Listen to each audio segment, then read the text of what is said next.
você acredita que Deus seja uma construção? Vamos lá, gente. Obrigado pelo convite. Uma excelente tarde para todos vocês. Deus, qualquer divindade, é uma construção da mente do ser humano. Por quê? Ou seja, Deus nunca se apresentou para ninguém. Se realmente, de fato, é verdade, tudo aquilo que está escrito na Bíblia a respeito dele, a sua atuação, a sua conduta, toda a sua ação, se fosse uma verdade, teria que existir continuidade dela. E nós não temos nos dias atuais nada relacionado que está na Bíblia com os dias atuais. Um exemplo eu te dou. Você chega na Bíblia, vai retratar a história de Deus livrando o povo de Israel. O povo peculiar o qual ele escolheu. O povo judeu. Tirou lá do Egito. O povo, Deus livrou no Mar Vermelho. Peregrinaram no deserto. Deus sustentou. Deus guardou com nuvem, com coluna de fogo. O povo qual Deus escolheu. A guerra entre Israel e Hamas, ou o grupo terrorista de lá, não é de hoje.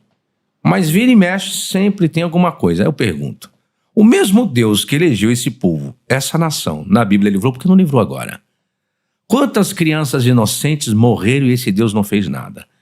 Então, qualquer divindade é construída pela mente humana. E o Deus da Bíblia, então, nem se fala. E a maior comprovação é um fato, é a realidade. Eu sempre digo que o poder de Deus só está contida nas páginas, nas folhas da Bíblia. Porque fora dela nós não vemos poder de Deus algum. Primeiro teria que ser para esse povo, por via de regra. Segundo, para nós, o povo gentil. Só que nós não vemos isso na prática.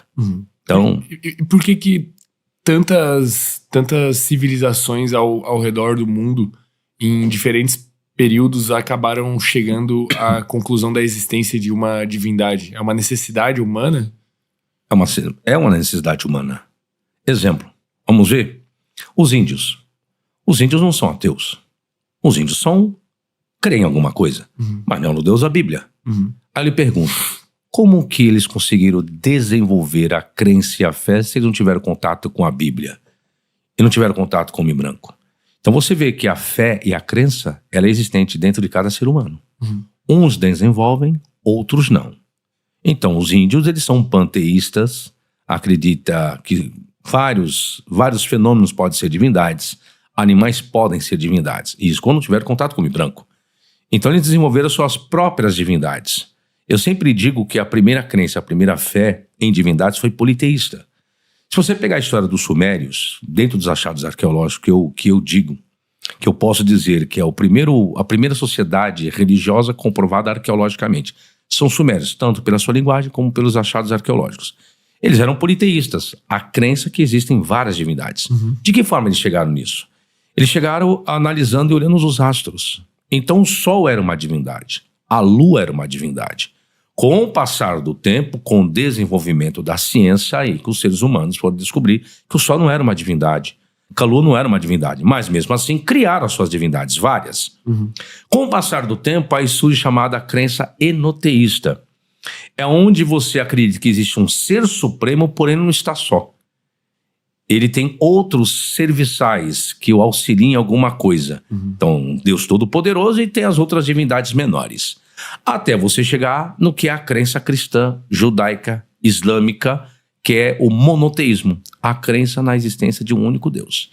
Só que é do politeísmo que você constrói todas as divindades. Então você constrói o que é o Deus para você? O Deus do Sol, o Deus Lua, o Deus Raio, o Deus Trovão, o Deus Chuva, a Deus Seca, o Deus Calor e assim sucessivamente. E aí depois você modifica numa outra cultura, num outro período. Ah não, eu acredito que existe um, porém não está só. Você vai pegar os grandes panteões, panteão garítico, panteão cananeu, panteão grego, panteão romano. E aí o que o cristão fez? Criou um panteão, o Pai, o Filho e o Espírito Santo. Adaptou para a linguagem dele. São as linguagens humanas. Eu não posso dizer para você que não exista uma divindade, ou que não existam divindades. Eu não posso dizer, porque para mim afirmar que não existe, eu tenho que provar isso. Agora, por que não dá para provar? Porque você entra no campo do abstratismo. Tudo aquilo que é abstrato, você não consegue trazer uma definição precisa, porque é abstrato. Então não tem como você provar pela área biológica, pela área das exatas e pela área das humanas. Não, humanas pior ainda.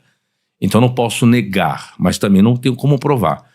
E se eu quiser fazer isso, eu vou criar uma nova religião, um livro normativo. Então, a partir do momento que eu quero descrever quem é a minha divindade, eu vou começar a usar o quê? Elementos humanos, vou caracterizá-la como uma figura humana para mim, que é o antropomorfismo que nós usamos na linguagem teológica, e eu vou criar sentimentos para essa divindade, assim como a Bíblia fez, que nós chamamos do antropopatismo. É quando eu atribuo sentimentos humanos àquilo que eu estou desenvolvendo dentro do meu raciocínio, da minha mentalidade. Uma personificação, de certa forma. Eu vou acabar personificando. Assim como os gregos fizeram com os deuses gregos e tantos outros, personificaram as suas divindades. Que, por exemplo, essas múltiplas facetas, né, de Deus através de cada uma das religiões e como ele se manifesta, como ele se manifestaria supostamente de diferentes formas, é uma evidência da não existência? Ou de pelo menos uma não existência da forma que alguém está falando?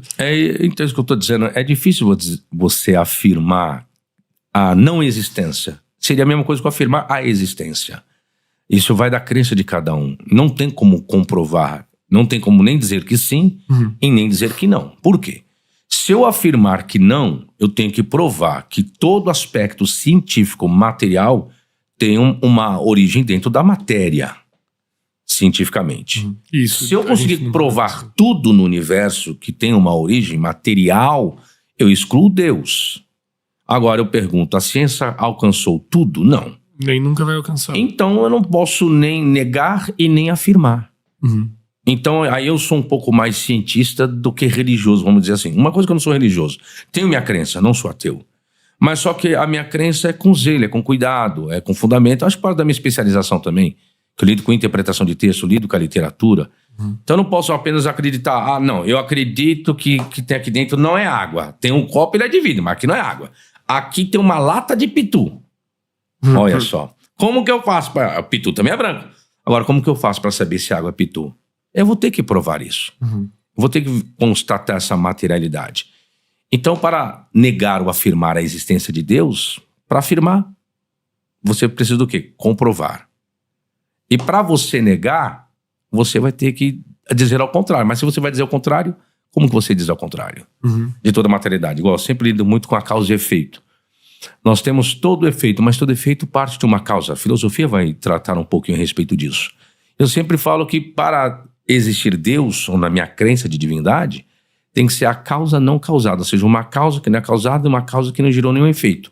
É causa própria. Estado inicial. E agora, a mente humana consegue compreender isso? Não. Aí eu pergunto, de que forma algumas coisas são organizadas? Como, querendo ou não, o universo tem uma certa organização. Você tem uma explicação racional, óbvia, científica? Sim. Só que você vai chegar num elemento o qual sua mente não vai alcançar para poder trazer explicações. Então eu posso dizer que seria isso, vamos colocar assim, essa divindade. Eu sempre brinco com os meus alunos, o senhor crê em Deus? Eu falei, lógico que eu creio. Creio, eu creio. Aqui, eu sou Deus. Eu sou Deus. Eu tenho a centelha, eu tenho a partícula. E como que é o seu Deus? Eu falei, da mesma forma que eu sou. Meu Deus é extrovertido, meu Deus é doido, meu Deus gosta de uma cachaça, meu Deus gosta de uma bagunça, e meu Deus até de mulher gosta.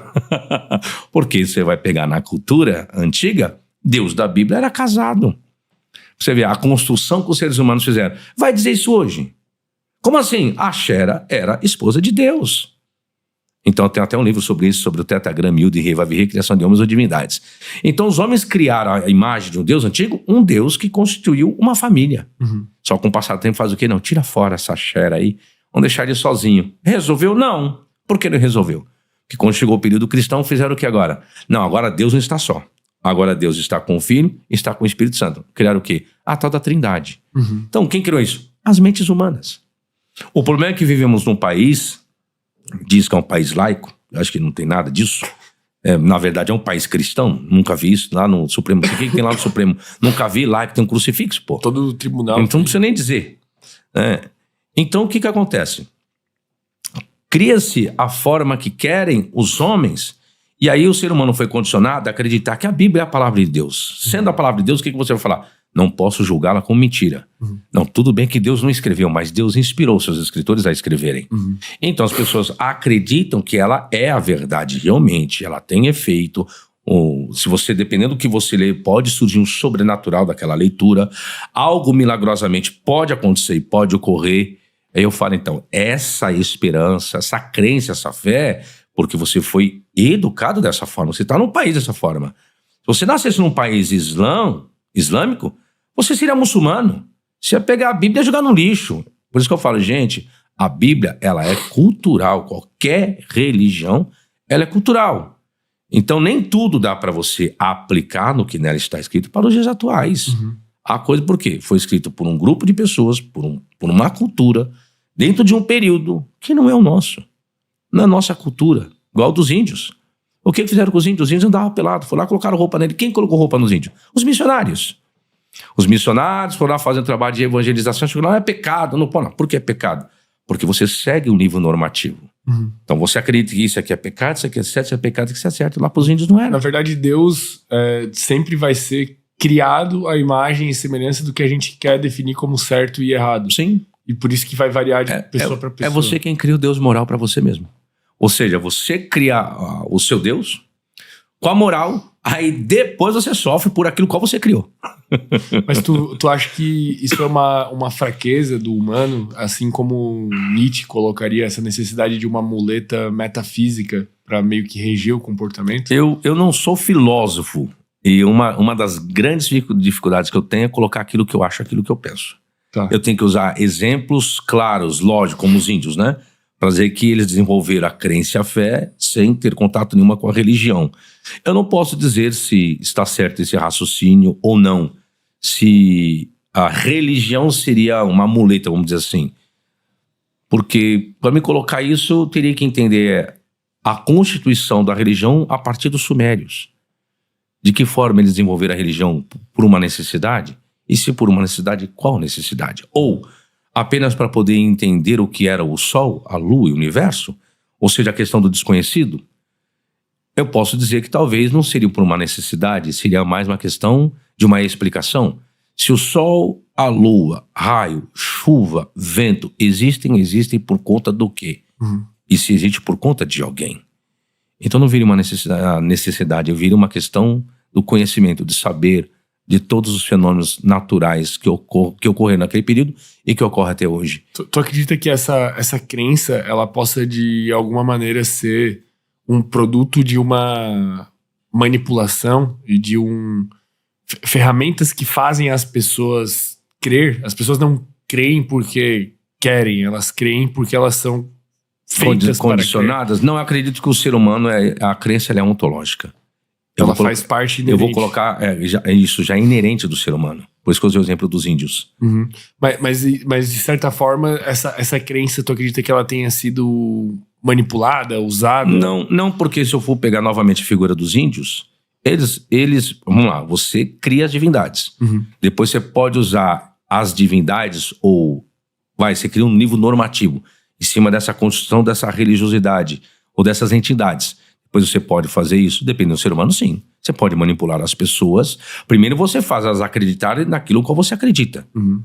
Porque qual o elemento que você vai usar para dizer que existe alguma coisa? Você tá todo mundo vendo o sol. Vamos colocar naquele período. Então sempre vai existir um líder. Pessoas nascem líderes. Então seja 1, 2 ou 3, eles falam, você consegue explicar isso? Não, isso é divindade, isso é Deus. Eles acreditam dessa forma. Então, se você já tem um líder nato ali, ele coloca que aquilo é uma divindade, a lua é uma divindade, então eles começam a oferecer coisas. Sacrifício, que sempre foi assim na história, ninguém ensinou isso pra eles. Nasceram com isso, uma forma de agradecimento. Então eles começam a falar, tá vendo? Ó, se veio o raio, a divindade tá nervosa, temos que fazer sacrifício, temos que oferecer alguma coisa. E aí daqui a pouco você vê que aquilo é bacana. Opa, todo mundo me escuta. Mas por que me escuta? Me escuta porque eu estou dizendo que existe alguma coisa além de mim, além deles. Uhum. Algo mais poderoso. Algo mais poderoso. Então eu tenho que condicionar isso para que nós vivamos em uma harmonia, uma perfeição. Uhum. Depois você vem como ser humano e você consegue depois manipular as pessoas por aquilo que você mesmo criou. Só que você dependeu de uma esfera natural para isso. E se você é um líder nato, você cria um instrumento normativo, um livro, com regras e preceitos, você faz o que você quer. Mas então a Bíblia, de certa forma, ou essas doutrinas religiosas, elas não foram escritas para compreender melhor essa divindade, mas de certa forma como um livro de regras a serem seguidas. Vamos lá. Se você pegar o período patriarcal, é do conhecimento. Período patriarcal, período patriarcal, o período de Noé, Abraão, o livro do Gênesis, pronto. O livro do Gênesis é o período patriarcal. Aí se chegar a Êxodo já é o período de Moisés, aí vem o período do Juízo e tantas outras coisas. Mas se você pegar o Gênesis, o que é? Um livro para entender como tudo foi criado. É o livro da origem. Uhum. Então, ali você tem a origem, como surgiu o universo, como surgiu a água, como surgiu a planta, como surgiu a primeira união, o primeiro homicídio, como surgiu o primeiro assassinato, como que se deu isso, os povos, as línguas, é isso que você tem. Uhum. Aí você tem a particularidade da divindade. Opa, agora começa, tinha se revelado um Deus de uma certa forma. Agora no final do livro do Gênesis apresenta uma outra divindade. Até então você tem 2 deuses no livro do Gênesis. Uhum. Você tem a divindade El, que vinha do panteão garítico, depois passou para o panteão cananeu, e você tem o Tetragrama, que é o Deus nacional hoje do povo judeu. Então você vai pegar o capítulo do Gênesis, é Elohim, é um termo pluralizado, significa deuses. Posso até traduzir o termo plural deuses para Deus, dependendo da construção, como está o versículo. Se eu tenho um verbo no singular, eu posso fazer isso. E aí você constrói agora o tetragrama, que já é uma outra divindade. Aí vem o próprio escritor dizendo assim, né?